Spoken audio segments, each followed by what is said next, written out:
নবম শ্রেণীর সকল ছাত্রছাত্রীদের শুভ সন্ধ্যা।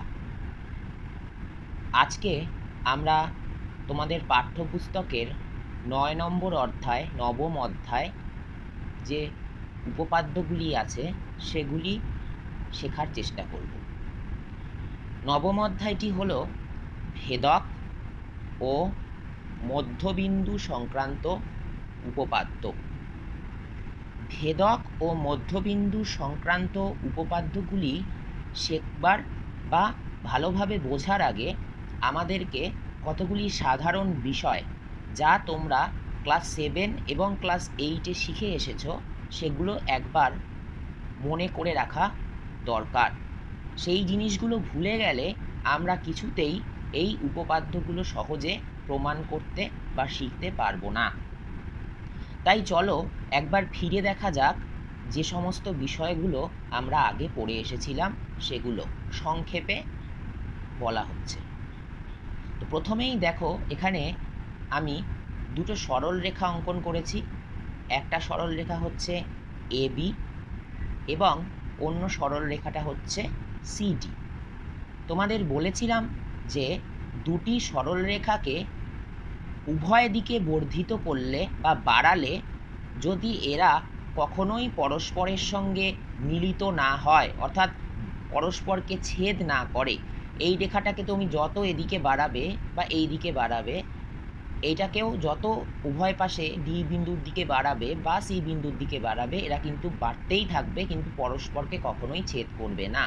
তো এই ধরনের সরলরেখাকে বলা হচ্ছে সমান্তরাল সরলরেখা। সমান্তরাল সরলরেখাকে যখন একটি সরলরেখা ছেদ করছে তখন তাকে আমরা বলি ভেদক। এখানে ইএফ হচ্ছে একটি ভেদক। তার মানে আমরা এখানে বলতে চাইছি যে এবি ও সিডি সমান্তরাল সরলরেখা দুটিকে ইএফ ভেদকটি ভেদ করছে। এর ফলে কি হচ্ছে? এর ফলে কতগুলো কোণ উৎপন্ন হচ্ছে, যা তোমরা আগেও শিখেছ। এখন আরেকবার বলে রাখি। দেখো, আমরা যদি এই যে বিন্দুতে এবি সরলরেখাটি ইএফ ভেদক দ্বারা যে বিন্দুতে ভেদিত হয়েছে সেটাকে আমরা নাম দিলাম জি, আর সিডি সরলরেখা যে বিন্দুতে ভেদিত হয়েছে তাকে আমরা নাম দিলাম এইচ। তাহলে এবার দেখো, জি বিন্দুতে এবং এইচ বিন্দুতে কতগুলি কোণ উৎপন্ন হয়, যাদেরকে আমরা যথাক্রমে একান্তর এবং অনুরূপ কোণ বলে থাকি, এবং এই কোণগুলি পরস্পর সমান হয়। যেমন লক্ষ্য করে দেখো, এখানে এ জি এইচ ডি এই বরাবর একটি জেড আকৃতি তৈরি হয়েছে, আবার বি জি এইচ সি বরাবর একটা উল্টো জেড আকৃতি তৈরি হয়েছে। এবার এই জেডের উভয় পাশে, অর্থাৎ প্রথমে দেখো এ জি এইচ ডি বরাবর এ জি এইচ অর্থাৎ এই কোণটা, এবং জি এইচ ডি অর্থাৎ এই কোণটা, এই দুটো কোণ পরস্পর সমান, এদেরকে বলা হচ্ছে একান্তর কোণ। তাহলে আমরা কি লিখতে পারি? এ জি এইচ সমান সমান কোণ জি এইচ ডি। এরা কি কোণ? এরা হলো একান্তর কোণ। আরও কোণগুলো একান্তর কোণ। দেখো, এই যে উল্টো Z B G H C, তাহলে এই উল্টো জেড বরাবর দুটো কোণ উৎপন্ন হয়েছে। কোন কোন কোণ দুটো সে তারা বলছে B G H, angle B G H সমান সমান বি জি এইচ, এই কোণটা হলো, আর এই কোণটা অর্থাৎ G H C, angle G H C, তাহলে এরাও হলো একান্তর কোণ। তাহলে এরাও কিন্তু পরস্পর সমান। এই বিষয়টা কিন্তু তোমাদের এই উপপাদ্য প্রমাণ করতে কাজে লাগবে। সেই জন্য প্রথমে এই বিষয়টা মাথায় রাখো যে দুটি সমান্তরাল সরলরেখাকে একটি ভেদক ভেদ করলে উৎপন্ন একান্তর কোণগুলি পরস্পর সমান হয়। একইভাবে দ্বিতীয় যে বিষয়টি তোমাদের মনে রাখতে হবে, দেখো এখানে দুটি সরল রেখা পরস্পরকে একটা নির্দিষ্ট বিন্দুতে ছেদ করেছে। ধরলাম আমি এ বি সরল রেখা এবং সি ও ডি সরল রেখা পরস্পরকে ই বিন্দুতে ছেদ করেছে। তাহলে তোমরা ক্লাস 8-এ শিখেছো যে দুটি সরল রেখা পরস্পরকে একটি নির্দিষ্ট বিন্দুতে ছেদ করলে বিপরীত কোণ, যাদেরকে আমরা বিপ্রতীপ কোণও বলে থাকি, সেই বিপরীত কোণগুলি পরস্পর সমান হয়। অর্থাৎ আমরা এখানে বলতে পারি কোণ বি ই ডি সমান সমান, দেখো বি ই ডি সমান সমান এ ই সি। তার মানে এই দুটো বিপ্রতীপ অ্যাঙ্গেল বা বিপ্রতীপ কোণ পরস্পর সমান। একইভাবে আমরা বলতে পারি angle B E C, angle B E C সমান সমান angle A E D, A E D. তাহলে এই দুটো পরস্পর কি কোণ? এরা হলো পরস্পর বিপ্রতীপ কোণ। তাহলে দুটি সরলরেখা পরস্পরকে ছেদ করলে বিপরীত কোণ যেগুলো, অর্থাৎ বিপ্রতীপ কোণ যাদের বলে, সেই বিপ্রতীপ কোণগুলো সবসময় পরস্পর সমান হবে। এইটার সাথে এইটা সমান, আবার এইটার সাথে এইটা সমান। তাহলে এইটা তোমাদেরকে কিন্তু ভালো করে মাথায় রাখতে হবে। তৃতীয় যে বিষয়টি আমাদেরকে মাথায় রাখতে হবে সেটি হলো ত্রিভুজের সর্বসমতার শর্ত। তোমরা ক্লাস 7-এ পড়ে এসছো যে আমরা যদি দুটো ত্রিভুজ অঙ্কন করি তাহলে সেই দুটো ত্রিভুজ কখন পরস্পর সর্বসম হবে, কোন কোন শর্তে। তো সেই শর্তগুলোও তোমাদেরকে মাথায় রাখতে হবে। প্রথম শর্তটা দেখো কি বলা হয়েছে, সাইড অ্যাঙ্গেল সাইড, অর্থাৎ বাহু কোণ বাহু। তার মানে একটি ত্রিভুজের একটি বাহু যদি অন্য ত্রিভুজের অন্য বাহুর সমান হয় এবং ওই ত্রিভুজের অপর বাহু এবং অন্য ত্রিভুজের অপর বাহু যদি পরস্পর সমান হয়, এবং যেহেতু দেখো দুটি বাহুর মাঝখানে এ লেখা, অর্থাৎ অ্যাঙ্গেলটা মাঝখানে, তার মানে যে দুটি বাহু সমান হলো তার অন্তর্ভুক্ত কোণটি যদি অন্য ত্রিভুজের সমান বাহুর অন্তর্ভুক্ত কোণের সমান হয়, তাহলে আমরা এসে এস শর্তে এই ত্রিভুজ দুটিকে সর্বসম বলতে পারি। তোমরা জানো যে চিহ্ন দিয়ে সর্বসমতা দেখানো হয় সেটাকে আমরা এইভাবে লিখি। দ্বিতীয় শর্তটা কি আছে দেখো, এস এস এস, অর্থাৎ একটি ত্রিভুজের তিনটি বাহুই যদি অন্য ত্রিভুজের অনুরূপ তিনটি বাহুর সমান হয় তাহলে আমরা এস এস এস শর্ত অনুসারে ত্রিভুজ দুটিকে সর্বসম বলতে পারি। তৃতীয় শর্তটি কি আছে দেখো, এ এ এস। ধরে নাও কোনো একটা দুটো ত্রিভুজ আমি আবার এঁকে নিচ্ছি। এবার এই দুটো ত্রিভুজের এ এ মানে দুটি কোণ, ধরো এই কোণটা আর এই কোণটা সমান, এই কোণটা এই ত্রিভুজের অনুরূপ এই কোণটার সমান, দুটো কোণ পাশাপাশি, এবং এই কোণ সংলগ্ন বাহু, অর্থাৎ এই দুটো কোণ যে বাহুটার ওপরে আছে, অর্থাৎ এই বাহুটা, এইটা যদি অন্য ত্রিভুজের দুটো কোণ যে বাহুর ওপর আছে, অর্থাৎ এই বাহুটার সমান হয়, তাহলেও আমরা এ এ এস শর্তানুসারে বলতে পারি ত্রিভুজ দুটি সর্বসম। আর শেষ যেটা ছিল আর এইচ এস, তোমাদের এগুলো পরেও কাজে লাগবে তাই মাথায় রাখো। আর এইচ এস শর্তটা কি ছিল, এটা সমকোণী ত্রিভুজের ক্ষেত্রে ছিল। আর এইচ এস অর্থাৎ দুটি সমকোণী ত্রিভুজের সমকোণ এবং অতিভুজ সমান হলে আমরা ত্রিভুজ দুটিকে সর্বসম বলতে পারি। এই সমকোণী ত্রিভুজের এই কোণটি 90 ডিগ্রি, আবার এই সমকোণী ত্রিভুজেরও এই কোণটি 90, তাহলে এই দুটোই সমান। আবার এইটার অতিভুজ আর এইটার অতিভুজও যদি পরস্পর সমান হয় তাহলে আমরা আর এইচ এস শর্তানুসারে এই ত্রিভুজ দুটিকে সর্বসম বলতে পারি।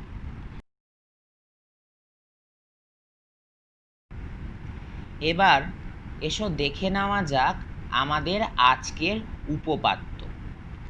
আমাদের আজকে দুটি উপপাদ্য আছে। উপপাদ্য 20, যে উপপাদ্যটা ভালো করে মন দিয়ে উপপাদ্যের মূল বিষয়টিকে পড়বে এবং ছবিটার মধ্যে সেই বিষয়টি বোঝার চেষ্টা করবে, তবেই তোমরা কিন্তু উপপাদ্যকে খুব সহজে প্রমাণ করতে পারবে। তো দেখে নেই প্রথম শর্তে কি বলা ছিল। কোনো ত্রিভুজের দুটি বাহুর মধ্যবিন্দু দ্বয়ের সংযোজক সরল রেখাংশ তৃতীয় বাহুর সমান্তরাল ও অর্ধেক হবে, এটা প্রমাণ করতে বলা হচ্ছে। কোনো ত্রিভুজের দুটি বাহুর মধ্যবিন্দু দ্বয়, তাহলে দেখো এই ছবিটা মন দিয়ে দেখো, এ বি সি একটা ত্রিভুজ আঁকা হয়েছে। এই ত্রিভুজের ধরে নিচ্ছি এ বি এবং এসি এই দুটো বাহুর মধ্যবিন্দু যথাক্রমে ডি ও ই। মধ্যবিন্দু মানে যে বিন্দু দ্বারা বাহুটি সমান দুটো অংশে ভাগ হয়, অর্থাৎ এইটা একদম এ বি বাহুর ঠিক মাঝখানে অবস্থিত ডি বিন্দু আর এসি বাহুর ঠিক মাঝখানে অবস্থিত ই বিন্দু। তাহলে এ বি ও এসি বাহুর মধ্যবিন্দু হলো ডি এবং ই। এবার বলেছে মধ্যবিন্দুদ্বয়ের সংযোজক সরল রেখাংশ, তাহলে ডি এবং ই বিন্দু দ্বয়ের সংযোজক সরল রেখাংশ, এটাকে আমরা যুক্ত করলে যে সরল রেখাটা পাচ্ছি সেটা তৃতীয় বাহুর সমান্তরাল। তৃতীয় বাহু হিসাবে এখানে তৃতীয় বাহু হিসাবে যে বাহুটাকে ধরা হয়েছে এটা 1 নম্বর বাহু, এটা 2 নম্বর বাহু, এ বি 1 নম্বর বাহু, এসি 2 নম্বর বাহু আর বিসি 3 নম্বর বাহু, তৃতীয় বাহু। তাহলে এই তৃতীয় বাহুর সঙ্গে কি হবে? সমান্তরাল হবে। ডি বাহুটা বিসি বাহুর সঙ্গে সমান্তরাল হবে এবং ডি বাহুর মান বিসি বাহু মানে তৃতীয় বাহুর অর্ধেক হবে, অর্থাৎ বিসি বাহুর মান যদি 10 হয় ডি হবে 5। তাহলে এটাই আমাদের প্রামাণ্য বিষয়। তাহলে এখানে আমরা প্রদত্ত, প্রামাণ্য বিষয়, অঙ্কন আর প্রমাণ এই 4টা অংশে একটা উপপাদ্যকে ভাগ করা যায়। প্রদত্ততে তোমরা যে উপপাদ্যটা বলা আছে সেটাই লিখবে, অর্থাৎ এবিসি ত্রিভুজের এবি ও এসি বাহুর মধ্যবিন্দু যথাক্রমে ডি ও ই। ঠিক আছে। প্রমাণ্য বিষয়ে তোমরা কি লিখবে? প্রমাণ্য বিষয় এক্ষেত্রে হবে দুটো, একটা হচ্ছে ডি সমান্তরাল বিসি আর একটা হচ্ছে ডিই সমান সমান হাফ অফ বিসি, অর্থাৎ বিসি যা তার অর্ধেক। আর অঙ্কনে তোমরা কি করবে? এই যে বাকি কাজটা করা হয়েছে, অর্থাৎ ডি যুক্ত করে এফ বিন্দু পর্যন্ত এমনভাবে বাড়ানো হলো, বাড়ানো মানে বর্ধিত করা হলো, যাতে ডি ইকুয়াল টু ইএফ হয়। অর্থাৎ ডিটাকে যুক্ত করে এফ পর্যন্ত এমনভাবে বাড়ালাম যাতে এই ডি এইটুকু আর ইএফ এইটুকু সমান হয়। আর সিএফ যুক্ত করা হলো, সিএফ যুক্ত করা হলো। তাহলে এটাই অঙ্কন। তাহলে এই অবধি আমাদের 3টে ধাপ হয়ে গেল: প্রদত্ত, প্রামাণ্য বিষয়, অঙ্কন। তাহলে এইভাবে আমাদের এই উপপাদ্যটা প্রমাণ করতে হবে। এরপর আমি একটি প্রমাণ করা ভিডিও পাঠাবো একজন অন্য মাস্টারমশাইয়ের করা, সেটাকে তোমরা মন দিয়ে দেখবে। এরপরে চলো আমাদের পরবর্তী উপপাদ্যটা একটু দেখে নেওয়া যাক। দুটো উপপাদ্যকে একসাথে গুলিয়ে ফেলবে না, গোলমাল হওয়ার এখানে কোনো সম্ভাবনা নেই যদি তোমরা মন দিয়ে উপপাদ্য দুটোকে একবার দেখো। ছবি কিন্তু দুটো উপপাদ্যতেই একই রকম, কিন্তু লেখাটা কিন্তু দুটো উপপাদ্যর আলাদা। এবার লক্ষ্য করে দেখো দ্বিতীয় উপপাদ্যটাতে কি বলা হয়েছে। বলা হয়েছে কোনো ত্রিভুজের যে কোনো একটি বাহুর, এখানে এবিসি একটা ত্রিভুজ, এখানে 1 নম্বর বাহু আমরা এই এবিকে ধরছি, 2 নম্বর বাহু আমরা বিসিকে ধরছি, আর 3 নম্বর বাহু আমরা এসিকে ধরছি। ভালো করে লক্ষ্য করো। তাহলে কোনো ত্রিভুজের যে কোনো একটি বাহুর মধ্যবিন্দু দিয়ে অঙ্কিত দ্বিতীয় একটি বাহুর সমান্তরাল সরল রেখা তৃতীয় বাহুকে সমদ্বিখণ্ডিত করবে এবং ত্রিভুজের বাহুগুলির দ্বারা সমান্তরাল সরলরেখার খণ্ডিতাংশ দ্বিতীয় বাহুর অর্ধেক হবে। তাহলে এবার এই পুরো উপপাদ্যটাকে আমরা ছোট ছোট করে ভেঙে নেই।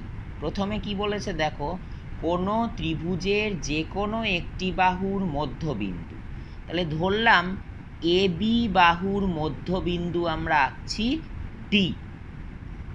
তাহলে এ বি বাহুর মধ্যবিন্দু ডি। এবার কি বলেছে, মধ্যবিন্দু দিয়ে অঙ্কিত দ্বিতীয় একটি বাহুর সমান্তরাল সরলরেখা। তাহলে ডি বিন্দু দিয়ে একটা সরলরেখা অঙ্কন করলাম, দেখো সেটা কোনটা, ডিই, যেটা অবশ্যই এই দ্বিতীয় বাহু, এখানে দ্বিতীয় বাহু কোনটা, বিসি। তাহলে এই বিসির সঙ্গে সমান্তরাল, কারণ দেখো এই দুটো পরস্পরকে উভয় দিকে বাড়ালে এরা মিলিত হয় না, তার মানে এইটা আর এইটা সমান্তরাল। তাহলে কি করা হলো না, একটি বাহুর মধ্যবিন্দু ডি দিয়ে অঙ্কিত একটি সরলরেখা যেটা হচ্ছে ডি, যেটা দ্বিতীয় বাহুর সমান্তরাল সরলরেখা, সেটা কি করলো, তৃতীয় বাহুকে সমদ্বিখণ্ডিত করবে। তৃতীয় বাহু কোনটা এখানে, এসি। তাহলে এই ডি সরলরেখাটা তৃতীয় বাহুকে কোন বিন্দুতে ছেদ করলো, ই বিন্দুতে। তার মানে ই বিন্দুতে এই তৃতীয় বাহুটা অর্থাৎ এসি বাহুটা দুটো সমান খণ্ডে ভাগ হবে, অর্থাৎ ই বিন্দুটা হবে এসি বাহুর মধ্যবিন্দু। আগের উপপাদ্যতে মধ্যবিন্দু বলে দেওয়া ছিল, এখানে বলা হলো যে একটার মধ্যবিন্দু বলা আছে, অন্যটার ক্ষেত্রে ই যে মধ্যবিন্দু হবে সেটা এখানে প্রমাণ করতে হবে। তাহলে কি বললাম আমরা, ডি বিন্দু দিয়ে অঙ্কিত দ্বিতীয় বাহু বিসি এর সমান্তরাল সরলরেখা ডি তৃতীয় বাহুটাকে সমদ্বিখণ্ডিত করলো, অর্থাৎ ই হলো এর মধ্যবিন্দু। অর্থাৎ আমাদের প্রামাণ্য বিষয় হচ্ছে প্রথম এই ইকুয়াল টু ইসি, অর্থাৎ এই অংশটুকু আর এই অংশটুকু সমান, এটা প্রমাণ করলেই সমদ্বিখণ্ডিত করবে, এটা প্রমাণ হয়ে যাবে।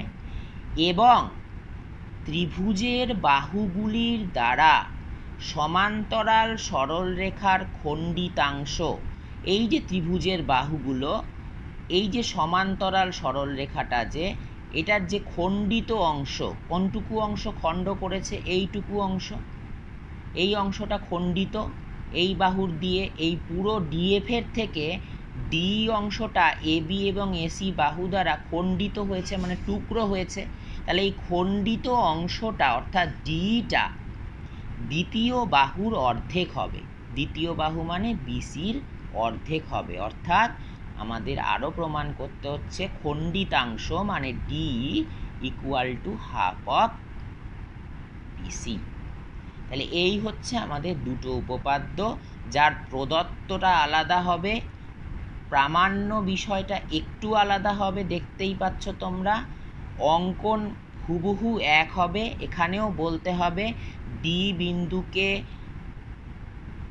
ডি যুক্ত করে এফ বিন্দু পর্যন্ত এমনভাবে বর্ধিত করা হলো যাতে ডি ইকুয়াল টু ইএফ হয়, এইরকমই বলা হলো, আর সিএফ যুক্ত করা হলো। আর প্রমাণটাও কিন্তু এই দুটোর ক্ষেত্রে একটু আলাদা হবে, সেটা তোমাদেরকে মনোযোগ সহকারে দেখলে আশা করি তোমরা বুঝতে পারবে। যদি তাতেও বুঝতে অসুবিধা হয় তোমরা কিন্তু আমাকে অবশ্যই জানাবে কোন জায়গাটাতে তোমাদের অসুবিধা হচ্ছে। ঠিক আছে, চলো তাহলে প্রমাণের ভিডিওটা আমরা দেখে নিই।